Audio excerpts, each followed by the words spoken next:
नमस्कार। News station में आपका स्वागत है। जब रेलवे स्टेशनों की बात होती है तो हर एक व्यक्ति की यही शिकायत रहती है कि रेलवे स्टेशनों को नया रूप दिया जाना चाहिए, मॉडर्न किया जाना चाहिए। तो रेलवे ने उस पर काम करना शुरू कर दिया है और स्टेशन रीडेवलपमेंट का काम चल रहा है। अभी की अगर हम बात करें तो कुछ स्टेशन पर यह काम शुरू हो चुका है और आज की खबर की अगर हम बात करते हैं तो सीएसएमटी, जो कि छत्रपति शिवाजी महाराज टर्मिनल मुंबई का जो रेलवे स्टेशन है, जिसके रिडेवलपमेंट का एक तरीके से काम शुरू होना है, उसमें कई कंपनियों ने इंटरेस्ट दिखाया है।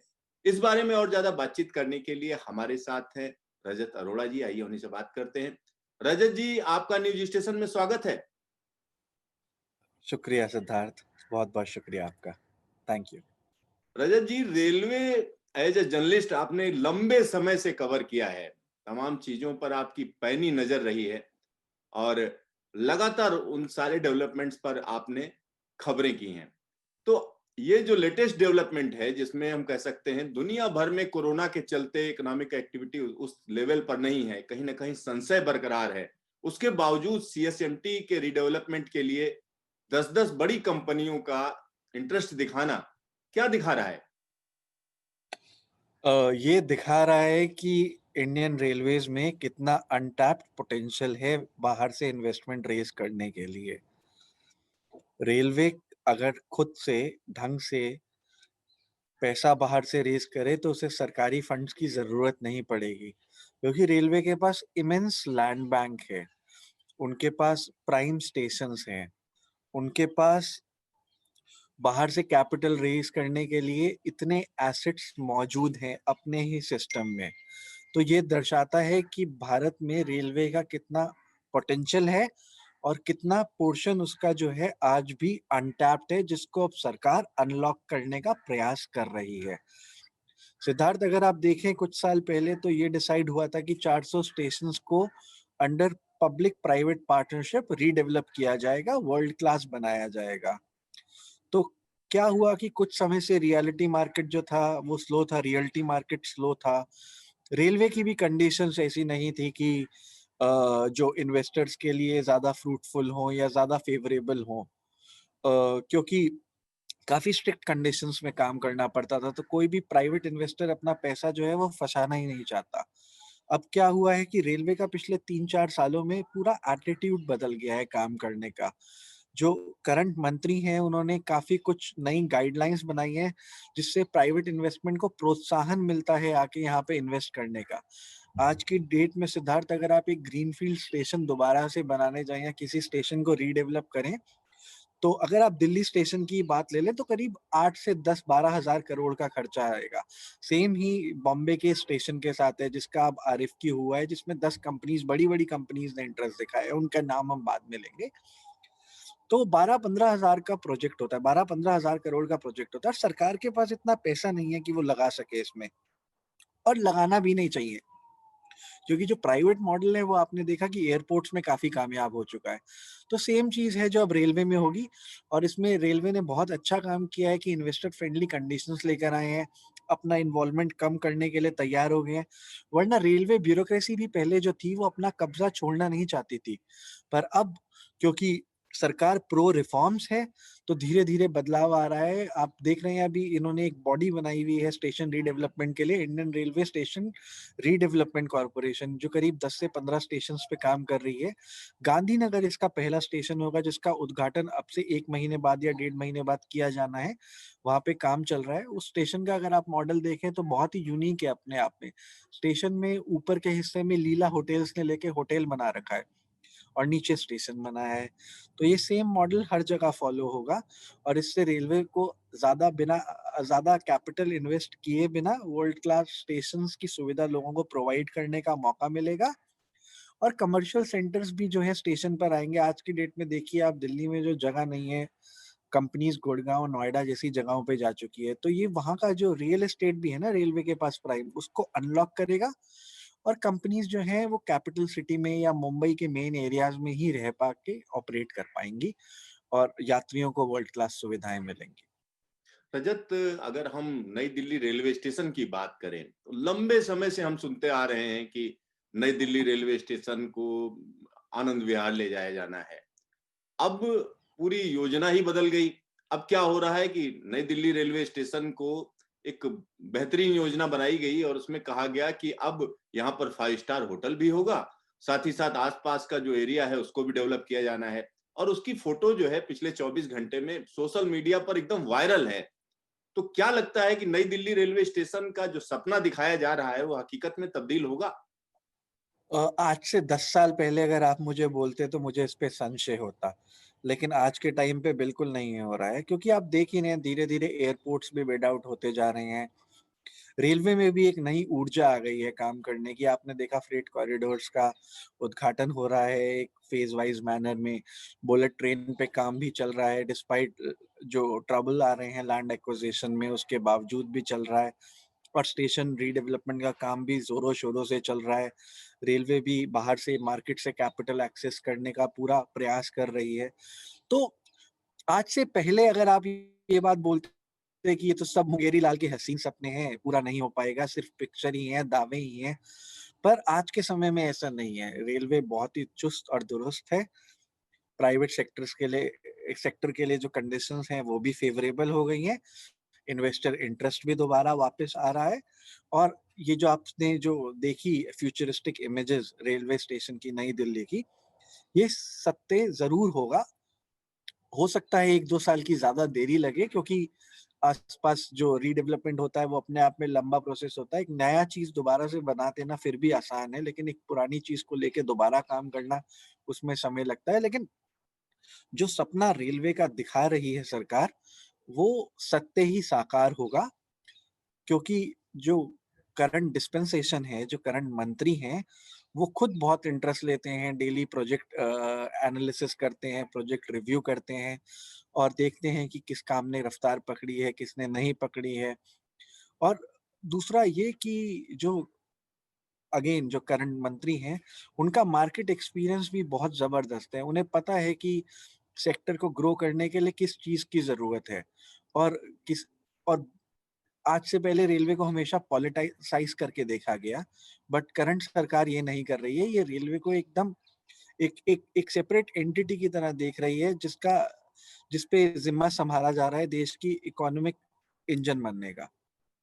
बिल्कुल रजत, अगर हम पीयूष गोयल की बात करते हैं तो चाहे वो डेडिकेटेड फ्रेट कॉरिडोर हो, उसमें हर हफ्ते मॉनिटरिंग चल रही है। मतलब क्या हुआ, किस तरीके का काम हुआ और साथ ही साथ एक मिनिस्ट्री नहीं है, उनके पास कई मिनिस्ट्रीज़ हैं जिनका काम भी देखा जा रहा है।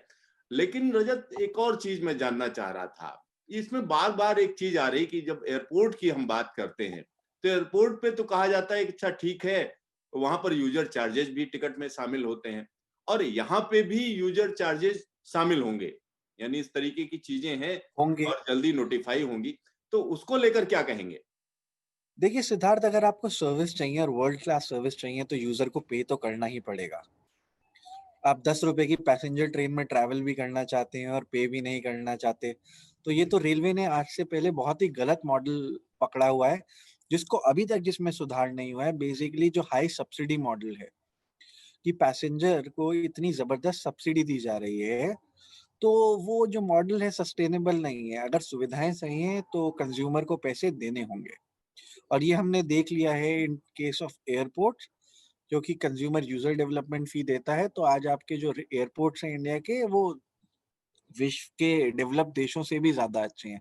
अगर आप अमेरिका, कनाडा और पश्चिम के इन सब देशों के एयरपोर्ट देखें, तो आपको दिखेंगे कि वो काफ़ी जर्जर हालत में है और हमारा तो सारा इंफ्रास्ट्रक्चर नया है और वेरी वेल मेंटेन्ड भी है।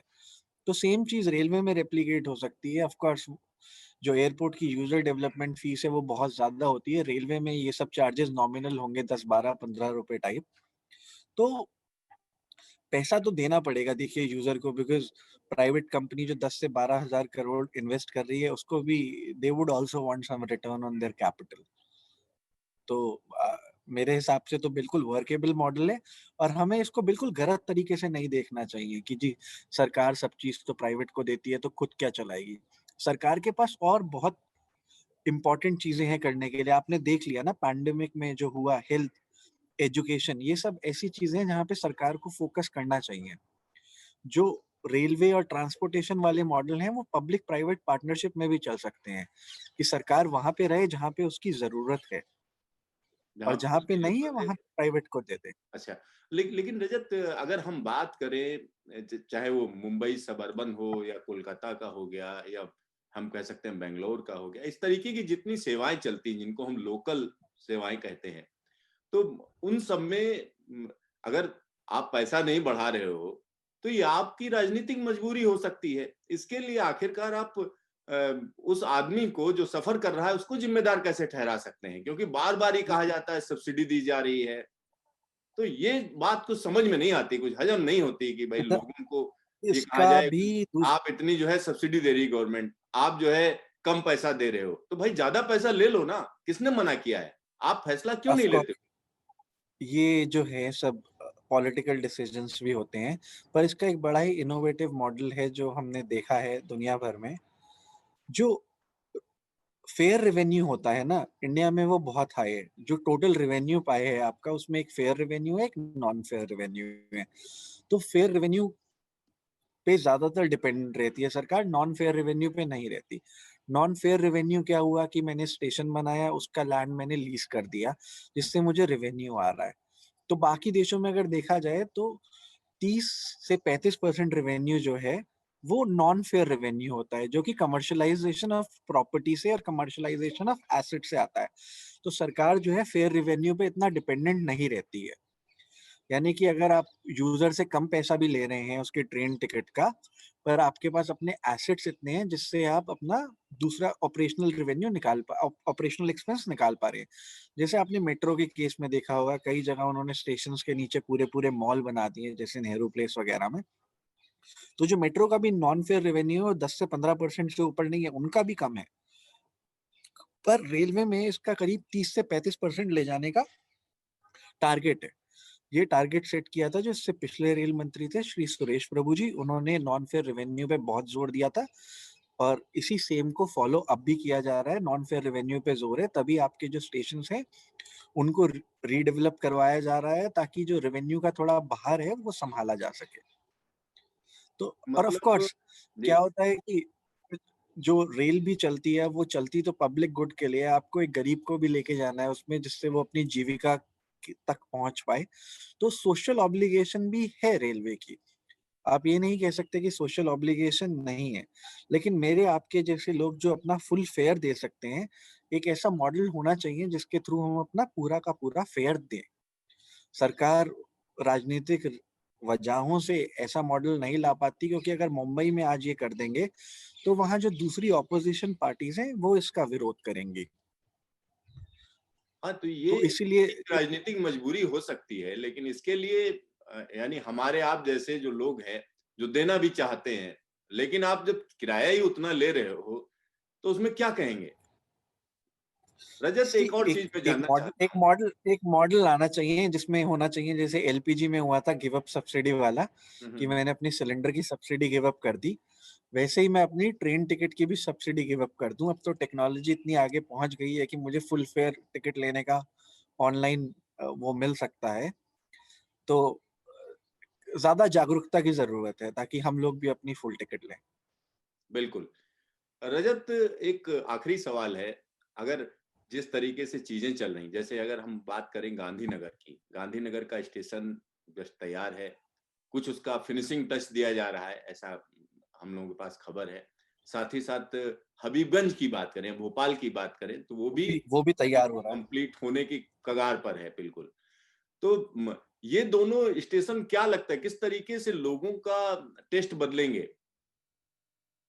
ये जो दो स्टेशन हैं, ये जो लोगों के मन में रेलवे का आउटलुक है वो ही पूरा बदल देंगे। रेलवे की ऐसी धारणा हो जाएगी जो आज की डेट में दिल्ली मेट्रो की है। एकदम मॉडर्न इंफ्रास्ट्रक्चर, मॉडर्न सुविधाएं। तो आपका और हमारा पूरा मन का बदलाव हो जाएगा, टेस्ट का बदलाव हो जाएगा, हमारा पैसेंजर अम्यूनिटीज का जो एक्सपीरियंस है वो पूरा बदल जाएगा। और हम फिर वही डिमांड करेंगे, और उसके बाद हम तैयार भी रहेंगे इसके लिए कि हम पैसे थोड़े ज्यादा दें। अगर हमें दिखा मेट्रो के लिए लोग दे रहे हैं ना आज के टाइम में 30 रुपए का टिकट या 20 रुपए बिल्कुल का दे रहे टिकट, हैं। क्योंकि लोगों को पता है क्या सुविधा है। आज से 25 साल पहले आप इमेजिन करिए, क्या ये पॉसिबल था? रेलवे का टिकट तो पैसेंजर का आज भी 10 ही रुपए का है। लोकल का टिकट आज भी 10 ही रुपए का है और मेट्रो से डबल डिस्टेंस का। तो जब लोग सुविधाएँ टेस्ट कर लेते हैं, तो उसके बाद उनका मन भी खुलने लगता है और तैयार भी हो जाते हैं। हाँ, जो गरीब है, जिसको जो पिछड़ा वर्ग है, जिसको ज़रूरत है, ज़रूर सरकार ने कोई ना कोई इनोवेटिव सब्सिडी का मॉडल इसके लिए सोचा होगा। बिल्कुल रजत, इन तमाम जानकारियों के लिए आपका धन्यवाद। पर और सिद्धार्थ, आप खत्म करें तो मैं आपको एक बात बताना चाहूँगा। बताइए। 400 स्टेशन हैं जो भी रीडेवलपमेंट स्टेज में हैं, 400। अगले 10 साल में रेलवे अकेला 1 लाख करोड़ से ऊपर की इन्वेस्टमेंट अट्रैक्ट करेगा। इसका इम्पैक्ट आप देश की इकोनॉमी पे समझ सकते हैं, इससे कितनी नौकरियाँ क्रिएट होंगी, कितने लोगों के घर जो हैं वो बनेंगे और कितना जीडीपी में रेलवे का कंट्रीब्यूशन होगा। आप सोच भी नहीं सकते हैं कि कितना पोटेंशियल है और सरकार का इस टाइम कितना फोकस है रेलवे के उस पोटेंशियल को अनलॉक करने का। बिल्कुल रजत, अगर हम देखें तो स्टेशन की जब हम बात करते हैं, कोई भी स्टेशन जब बनता है, तो पहले तो वो बाहर होता है, लेकिन शहर कुछ दिनों बाद उसके चारों तरफ जो है बसने लगता है। और जो स्टेशन है, रेलवे स्टेशन खास तौर पर इकोनॉमिक सेंटर होता है किसी भी शहर का। लेकिन उसके पोटेंशियल को पूरी तरीके से टैप किया जाए और उससे जो फायदे हो सकते हैं उसको कहीं ना कहीं हम कह सकते हैं अपनी इकोनॉमी में भी लिए जाने की बात है। और 400 स्टेशन का रिडेवलपमेंट होना है, एक बड़ा इन्वेस्टमेंट आएगा। और यही उम्मीद है भारतीय रेलवे को, और खासतौर पर भारत की जो सरकार है उसका भी यही टारगेट है कि लोगों का जो एक्सपीरियंस है वो बदले। लोग जिस तरीके की सुविधाएं चाहते हैं वो सुविधाएं उन्हें मिले और बेहतरीन यात्रा करने को मिले, उनको प्रॉब्लम ना हो। जो लोग पैसा दे सकते हैं वो पैसा दे, और जिनको जो है सब्सिडी की जरूरत है उन्हीं के पास सब्सिडी रहे। तो देखते रहिए न्यूज स्टेशन, फिर मिलेंगे दोबारा।